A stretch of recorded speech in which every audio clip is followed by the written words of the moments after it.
All right, time to talk about something really, really important called normalization. Now, this is a tricky one to wrap your head around at first, so I'd encourage you to rewatch this video as many times as it takes until it starts to really stick. So, by definition, normalization is the process of organizing the tables and columns in a relational database to reduce redundancy and preserve data integrity. So, a lot of fancy words there, kind of tough to understand what that really means, but basically it's used to do three different things. Number one, eliminate redundant data, which helps to decrease table sizes and, more importantly, reduce processing speed and improve efficiency.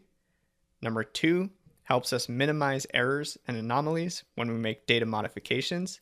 So if we need to insert or update or delete records in our database. And number three, it helps simplify queries and structure the database in a way that enables meaningful, useful analysis. So still feels kind of overcomplicated if you ask me.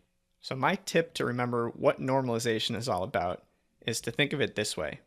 In a properly normalized database, every table should serve a distinct and specific purpose. So you might have one table that only gives you information about products. You might have another that only gives you information about dates, like a calendar table. You might have one that's only daily transactional records and another that's only about customers.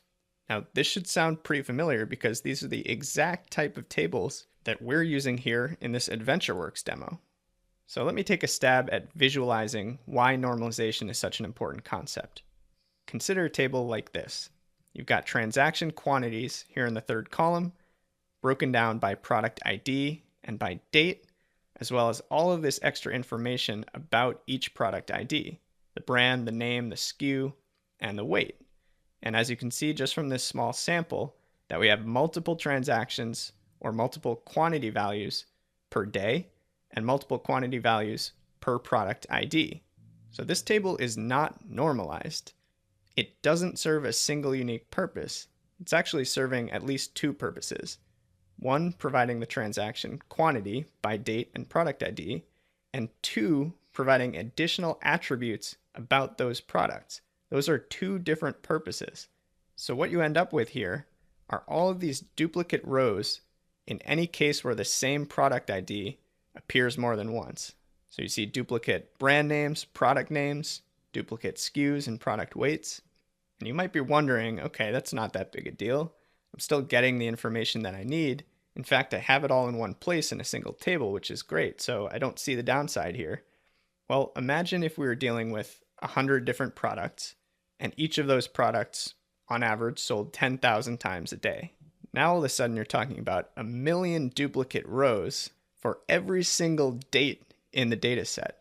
So you can see that with larger or more complex models, minor inefficiencies like this can become major problems as you scale up in size. So the way to avoid issues like this is to strip those product attribute columns out of this table and create a relationship with a single product lookup. And if that product lookup contains a unique list of product IDs with those associated attributes, then we can access the exact same information here while eliminating every one of those duplicate rows. So again, this concept may still feel a little bit ambiguous, but trust me, we're going to get our hands dirty. We're going to do a ton of demos, walk through a bunch of samples, and this is going to start to feel much more natural as we continue through this section of the course. So next up, we're going to talk about data tables and lookup tables as our first step towards building a properly normalized model.